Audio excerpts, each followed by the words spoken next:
بسم اللہ الرحمن الرحیم۔ السلام علیکم۔ نبوت کو 3 سال ہو گئے۔ اتنے دنوں پیارے نبی انفرادی طور پر دعوت دیتے رہے، پھر اللہ کا حکم ہوا کہ آپ کسی سے نہ ڈریں بلکہ کھلم کھلا دین کی تبلیغ کریں اور نہ ڈر ہو کر رب کا پیغام سنائیں، نیز یہ کام پہلے اپنے بھائی بندوں سے شروع کریں۔ یہ حکم پا کر آپ نے باہر نکلنا چھوڑ دیا، ہر وقت گھر ہی میں پڑے رہتے اور سوچا کرتے کہ کیا کریں اور کس طرح اہل خاندان کو سمجھائیں۔ یہ بات ایسی نہ تھی کہ یوں ہی چھپی رہتی، چند ہی دنوں میں سارے عزیزوں اور رشتہ داروں میں پھیل گئی اور ہر طرف اس کا چرچا ہو گیا۔ پھوپھیوں نے سنا تو وہ بہت ڈری اور گھبرائیں کہ محمد بیمار تو نہیں پڑ گئے یا کہیں کسی پریشانی میں تو نہیں گھر گئے۔ چنانچہ وہ سب آپ کے پاس آئیں اور بولیں، پیارے محمد کہو کیا حال ہے، گھر سے نکلنا تم نے کیوں چھوڑ دیا؟ آپ نے فرمایا، کیا بتاؤں پھوپھی جان، مجھ پر ایک بہت بڑا بوجھ ہے اور میں اس سے دبا جا رہا ہوں۔ دیکھو پھوپھی جان، ایک طرف تو ہمارے بھائی بند خدا کو مانتے ہیں اور دوسری طرف وہ بتوں کو بھی پوجتے ہیں، کیا اس طرح وہ خدا کو راضی کر لیں گے؟ نہیں، ہرگز نہیں، یہ تو تباہی کے لچھن ہے۔ چنانچہ خدا کا حکم ہے کہ میں انہیں ہوشیار کروں اور ان سے کہوں کہ اپنی حرکتیں چھوڑ دیں، مگر سمجھ میں نہیں آتا کہ کیا کروں۔ دل میں آتا ہے کہ سب کو کھانے پر بلاؤں، پھر انہیں اللہ کی نافرمانی سے ڈراؤں۔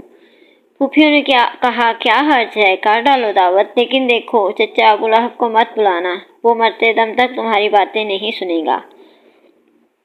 آپ نے جھٹ پٹ کھانے کا انتظام کیا، تمام رشتہ داروں کو کھانے پر بلایا، اوروں کے ساتھ ابو لہب کو بھی بلایا۔ حالانکہ پھوپھیوں نے منع کیا تھا اور خود بھی جانتے تھے کہ وہ آپ کا سخت دشمن ہے، ہر بات سے جلتا ہے اور مخالفت کے لیے حیران تیار رہتا ہے۔ دعوت میں بہت سے لوگ آئے، سب کھانے پینے میں شریک ہوئے، ان میں آپ کے چچا بھی تھے، چچیرے بھائی بھی تھے اور سبھی رشتہ دار تھے۔ آپ وہیں بیٹھ گئے کہ لوگ کھا پی چکے تو اپنی بات کہیں اور سب کو دین کی دعوت دیں۔ ابو لہب نے سوچا، یہ تو بڑا اچھا موقع ہے، لاؤ محمد کو گھیریں، اس نے جو باپ دادا کا دین چھوڑا ہے اور ایک نیا دین گھڑ لیا ہے، اس پر کچھ ڈرائیں دھمکائیں۔ اتفاق سے عزیزوں میں سارے لوگ بھی موجود ہیں، خوب بات بنے گی۔ یہ سوچ کر وہ فوراً کھڑا ہوا اور بولا، محمد یہ تمہارے چچا ہیں اور یہ چچیرے بھائی، دیکھو تم وہی راگ لاپو جو ان کو بھلا لگے۔ یہ جو کچھ دنوں سے تمہارا سر پھر گیا ہے، کہتے ہو کہ باپ دادا کا دین غلط ہے اور اس سے ہٹ کر ایک نیا دین نکلا ہے، تو دیکھو ان حرکتوں سے باز آ جاؤ، اس طرح کی باتیں اچھی نہیں ہیں۔ تم تو اپنے بھائیوں پر ایسی مصیبت لائے ہو کہ خدا کی پناہ۔ ہاں یہ بھی یاد رہے کہ سارے عرب کے مقابلے میں تمہاری قوم کچھ بھی نہیں۔ اب اگر تم اپنی حرکتیں نہیں چھوڑتے تو بھائیوں کو حق ہوگا کہ پکڑ کر تمہیں قید میں ڈال دیں، یہ ان کو گوارا ہے، پر یہ بات گوارا نہیں کہ قریش تم پر پل پڑیں اور پھر سارا عرب بھی انہی کا ساتھ دے۔ پیارے نبی نے بہت چاہا کہ کچھ بولیں، لوگوں کو رب کا پیغام سنائیں اور ان کو اللہ کی نافرمانی سے ڈرائیں اور بتائیں کہ ان میں کیا کیا برائیاں ہیں، لیکن ابو لہب نے موقع ہی نہ دیا۔ وہ لوگوں کو بھڑکاتے ہوئے بولا، یہ تو باخدا بہت بری بات ہے، تم لوگ ابھی سے اس کا ہاتھ پکڑ لو، اس کا انتظار کیوں ہے کہ دوسرے پکڑیں، کہ اس وقت تم تو بڑی زحمت میں پڑ جاؤ گے، اگر حوالے کر دو گے تو ذلیل ہوگے اور ہمیشہ کے لیے بدنام ہوگے، اور اگر حمایت کرو گے تو مارے جاؤ گے۔ آپ کی ایک پھوپھی صفیہ تھی، وہ بھی وہاں موجود تھی۔ یہ سب سن کر وہ بے تاب ہو گئیں اور بولی، میرے بھائی تجھ کو شرم نہیں آتی کہ بھتیجے کی مخالفت کر رہا ہے؟ خدا کی قسم جاننے والے تو ایک زمانے سے کہتے آ رہے ہیں کہ آل مطلب میں ایک نبی ہوگا، سن لے وہ نبی یہی ہے۔ ابو لہب بہت زور کا کہکہ لگاتے ہوئے، تمہارا کیا، ہاتھوں میں چوڑیاں پہنی اور گھر میں بیٹھ رہی، اگر قریش دشمن بن گئے اور ہم سے جنگ کی ٹھان لی اور پھر دوسرے قبیلوں نے بھی انہی کا ساتھ دیا تو پھر کیا بنے گا؟ وہ تو ہمیں چیونٹی کی طرح مسل کر رکھ دیں گے۔ ابو طالب بولے، جب تک جان میں جان ہے ہم اس کا ساتھ دیں گے۔ ابو لہب نے کہا، بھائیو چلو یہاں سے نکل چلو، اب یہاں ٹھہرنا ٹھیک نہیں ہے۔ چنانچہ سب اٹھ کر چل دیے اور آپ دل کی بات دل ہی میں لیے رہ گئے۔ اس کے بعد آپ نے ایک بار پھر دعوت کا انتظام کیا اور خاندان والوں کو دوبارہ کھانے پر بلایا۔ پھر جب لوگ کھا پی چکے تو رب کا پیغام سنایا، فرمایا، دیدبان اپنوں سے جھوٹ نہیں بولتا، خدا کی قسم میں غیروں سے جھوٹ بول بھی لوں پر تم سے نہیں بول سکتا، اوروں کو دھوکہ دے بھی دوں پر تم کو نہیں دے سکتا۔ اللہ جانتا ہے کہ میں اس کا رسول ہوں اور اس نے مجھے تمہارے پاس بھیجا ہے۔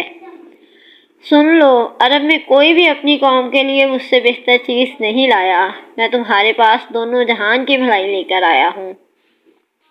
رب کا حکم ہے کہ میں تم کو اس طرف بلاؤں۔ ہے کوئی جس کام میں میرا ساتھ دے اور میرے بعد بھی اسے باقی رکھے؟ پھر آپ خاموش ہو گئے اور لوگوں کے چہرے کو تکنے لگے کہ کس کا دل ایمان کی طرف مائل ہوا، کس کا سینہ اسلام کے لیے کھلا اور کس نے حق کی حمایت کا فیصلہ کیا۔ لیکن کسی طرف سے کوئی آواز نہ آئی، ہر ایک کو جیسے سانپ سونگھ گیا۔ کچھ لوگوں نے اسے پاگل کی بڑھ جانا اور حیرت سے اب کا منہ تکنے لگے، اور کچھ لوگوں نے نفرت سے رخ پھیر لیا اور وہاں سے چل دینے کا فیصلہ کیا۔ ٹھیک اسی وقت ایک لڑکا اٹھا، یہی کوئی 12-13 سال کا، بدن بھی کچھ یوں ہی سا، چھوٹا سا قد، دبلا پتلا جسم، آنکھیں آئی ہوئی، مگر تھا بہت بہادر، بڑی ہمت والا۔ اٹھ کر بولا، اللہ کے رسول، میں ساتھ دوں گا، میں آپ کی مدد کروں گا۔ کتنا عجیب و غریب منظر تھا یہ! لڑکے کی یہ باتیں سن کر اکثر بے قابو ہو گئے اور خاموش فضا قہقہوں کی آوازوں سے گونج اٹھی۔ پھر وہ چوٹ کرتے ہوئے بولے، کیوں ابو طالب، اب بھتیجے کی پیروی کرو گے یا بیٹے کی؟ اسی طرح دوسری مجلس بھی برخاست ہو گئی، لیکن ان کوششوں کا حاصل کچھ بھی نہیں۔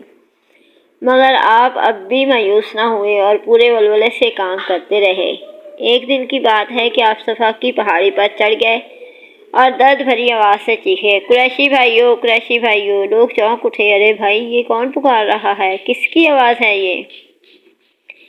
پھر کچھ ہی دیر میں سب لوگ جمع ہو کر بےتابی سے پوچھنے لگے، کیا بات ہے بھائی، کیا بات ہے؟ آپ نے فرمایا، ذرا آپ لوگ یہ تو بتائیں، اگر میں یہ کہوں کہ اس پہاڑ کے دامن سے ایک فوج نکلنا چاہتی ہے تو کیا آپ یقین کریں گے؟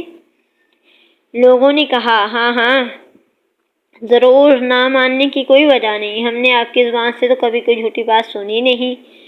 آپ نے فرمایا، میرے پیارے عزیزو، میں تمہیں ایک سخت عذاب سے ڈراتا ہوں جو تمہارے سامنے ہے۔ میں اسے اسی طرح دیکھ رہا ہوں جیسے اس وقت پہاڑ کے دوسری طرف۔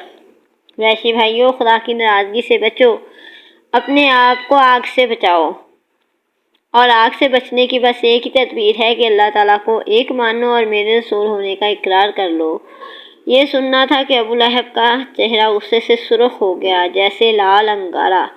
چنانچہ وہ فوراً تن کر اٹھا اور کڑک کے بولا، ناس ہو تیرا، تو نے اسی لیے بلایا تھا؟ یہ دیکھ کر آپ سناٹے میں آ گئے اور بڑی حسرت کے ساتھ چچا کی طرف دیکھا کہ کاش کچھ دیر وہ خاموش رہے اور آپ لوگوں میں تقریر کر سکے، ان کو سچے دین کی دعوت دے سکیں اور ان کو رب کا پیغام سنا سکیں۔ لیکن اس کو ذرا بھی ترس نہ آیا اور اس کا انداز اور سخت ہو گیا اور وہ آپ کو جلی کٹی سناتا رہا۔ آخر لوگ وہاں سے چل دیے۔ کوئی کہتا، بھائی عبد المطلب کا نوجوان تو آسمان سے باتیں کرتا ہے۔ کوئی کہتا، وہ تو ایسے کی عبادت کرنے کو کہتا ہے جس کو نہ ہم دیکھ سکیں نہ سن سکیں۔ کوئی کہتا، جس سے وہ باتیں کرتا ہے ذرا ہماری بھی کیوں نہیں کرا دیتا۔ اسلام کی آواز اٹھائے ہوئے ایک زمانہ ہو گیا، پیارے نبی پیرووں کو لے کر اپنے گھر آ جاتے یا دار ارقم چلے جاتے اور وہاں ان کو قرآن کی آیتیں سناتے۔ جو ناخواندہ ہوتے ان سے کئی بار سنتے کہ خوب یاد ہو جائے، اور جو پڑھے لکھے ہوتے وہ آیتوں کو لکھ لیتے، پھر خود یاد کرتے، بال بچوں کو یاد کراتے اور دوسرے نو مسلموں کو یاد کراتے۔ آہستہ آہستہ اسلام پھیلتا گیا اور مسلمان بڑھتے رہے، مگر مشرکین اسے یوں ہی ہنسی مذاق پر ٹالتے رہے۔ یہ ایک سنجیدہ خطرہ ہے، یہ باور کرنے کو بھی وہ تیار نہ تھے۔ وہ سمجھتے رہے کہ یہ تو دیوانے ہیں، ان سے کون الجھے۔